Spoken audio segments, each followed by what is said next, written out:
Hébreux, chapitre 5. Chaque grand prêtre est choisi parmi les êtres humains. Il est chargé de servir Dieu en leur faveur. Il offre les dons et les sacrifices pour les péchés.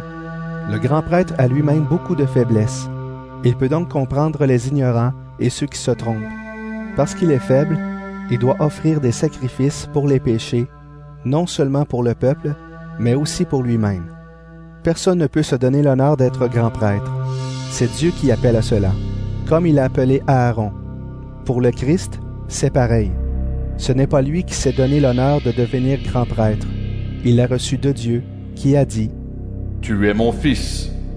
Aujourd'hui, moi, je suis devenu ton père. » Dieu a dit encore « Tu es prêtre pour toujours, à la façon de Melchizedek. » Le Christ, pendant sa vie sur terre, a adressé à Dieu des prières et des supplications avec de grands cris et des larmes.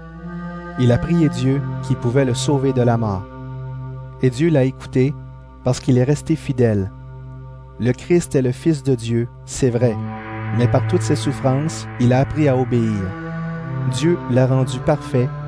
Alors maintenant, ceux qui obéissent au Christ reçoivent par lui le salut qui dure toujours. Oui, Dieu l'a établi grand prêtre à la façon de Melchizedek. À ce sujet, nous avons beaucoup de choses à dire, mais elles sont difficiles à expliquer. En effet, vous êtes devenus lents à comprendre. Vous aviez le temps de devenir des maîtres, mais maintenant, vous avez besoin qu'on vous apprenne de nouveau les premières vérités de l'enseignement de Dieu. Vous n'êtes plus capable de manger de la nourriture solide, vous avez besoin de lait.